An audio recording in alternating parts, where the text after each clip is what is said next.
The name Amenemhet means Amen is the head.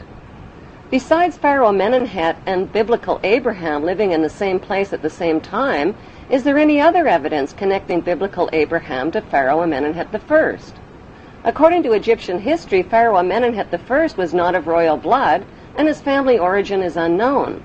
Egyptology experts believe he seized the throne of Egypt after murdering Pharaoh Mentuhotep. In 1818, Antonio Lobolo made a revolutionary discovery that identified the biblical Abraham as an Egyptian pharaoh. During Lobolo's excavations in the Egyptian Valley of the Kings, he exhumed 11 Egyptian mummies along with rolls of papyri inscribed with hieroglyphic writings and drawings. One of those drawings was interpreted by Mormon Joseph Smith and his Egyptologists as Abraham sitting on the pharaoh's throne. Abraham's name was also deciphered on a roll of papyrus.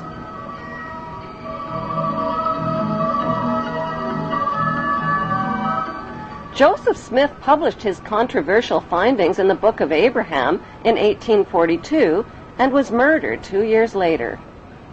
Today, the only Egyptian pyramid tomb forbidden to the public is the tomb of Pharaoh Amenemhet I, who many researchers now believe is the biblical Abraham. Why have Egyptologists never found the remains of Pharaoh Amenemhet I or a biblical Abraham?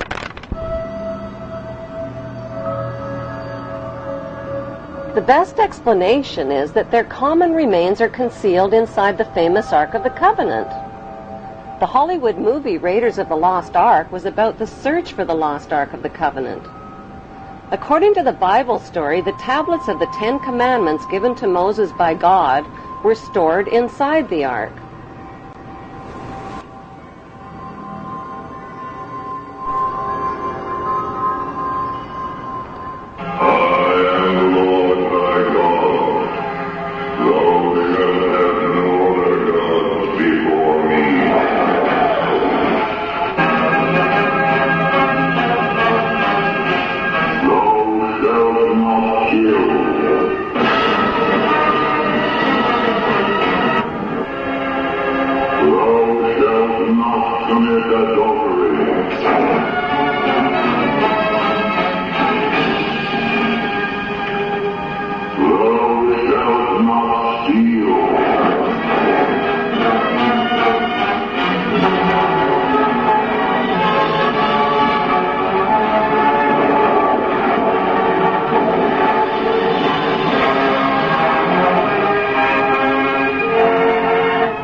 Egyptian artifacts tell the true story about what's really inside the Ark of the Covenant.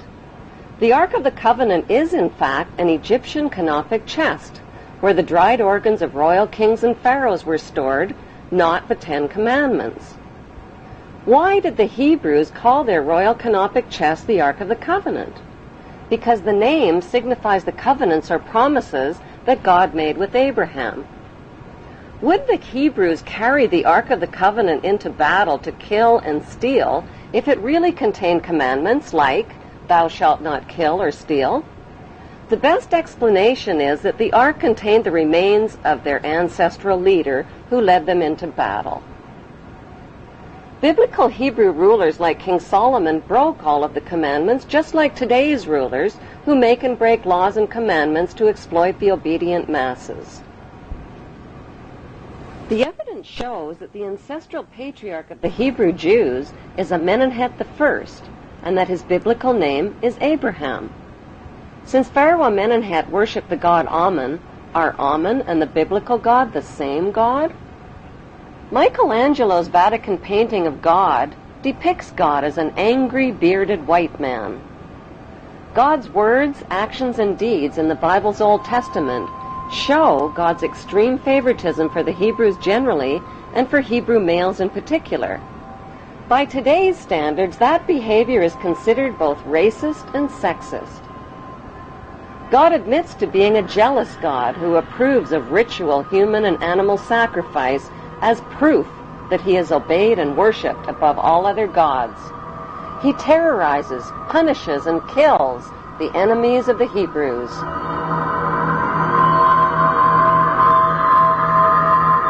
He uses his godly power to kill Egyptian children and spread plagues, famines, pestilence, and darkness. He magically turns staffs into deadly venomous snakes and turns the Nile River into blood.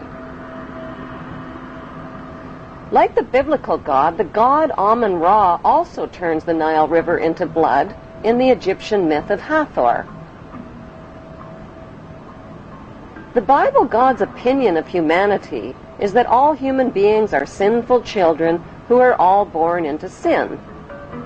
Since his words and deeds describe an angry, violent, and jealous God, are the biblical God and the ancient Egyptian god Amun, whose name is repeated over and over in the Bible, one and the same God? What is an Egyptian pyramid and the eye of the Egyptian god Horus doing on the American $1 bill? Why have Washington, London, and the Vatican erected towering obelisk monuments honoring the pagan Egyptian god Amun-Ra? In the next Bible episode, Abraham's son Isaac, who Abraham almost stabbed to death, grows up to father twin boys named Jacob and Esau. A murderous rivalry develops between the twins, and Jacob flees to a place known today as Bethel in Israel. He lays his head down to rest on a large, smooth stone and dreams of a stairway reaching to heaven like a ladder. The stairway in Jacob's dream describes the step pyramids built by Egyptian pharaohs like ladders reaching to heaven. The symbolic stone where the Hebrew Jacob laid his head thousands of years ago in Bethel is alternately called the Stone of Jacob, the Stone of Destiny, and the Stone of Scone. Today, the symbolic stone can be found underneath the British throne chair on top of the symbolic step pyramid where the Queen and other British monarchs have been crowned. The battered oak coronation throne, on which every English monarch has been crowned, is built over the Stone of Scone. As the Bible story continues, God promises Jacob that a nation and a company of nations shall come from him, and kings will spring from him. Jacob marries 2 of his girl cousins and fathers 12 sons. As Jacob ages, Joseph becomes his favorite son, and Dan becomes his venomous son.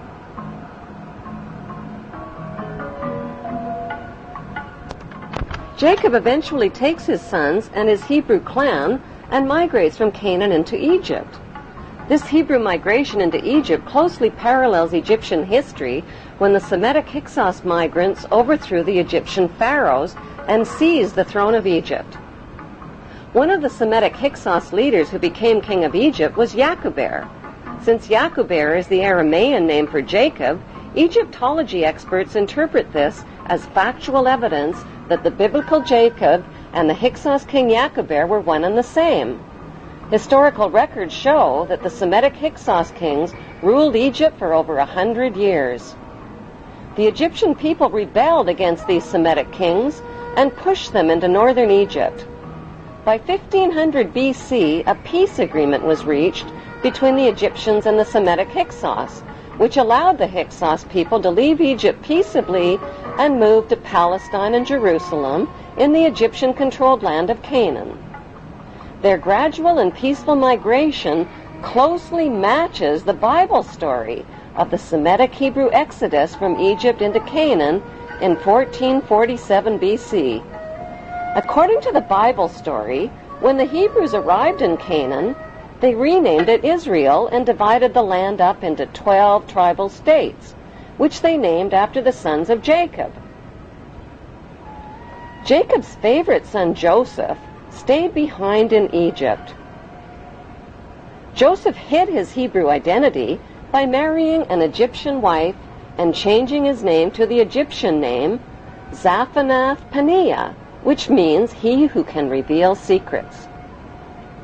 According to the Bible, Joseph ruled Egypt as the Pharaoh's top vizier and bought up all the private land in Egypt from the starving people.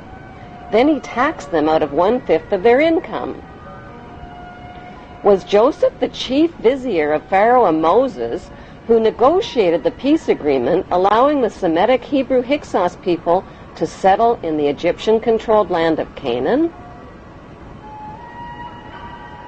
The Hebrew connection to the Egyptian pharaohs is further revealed in the biblical story of Moses. Many years ago, in a land called Egypt,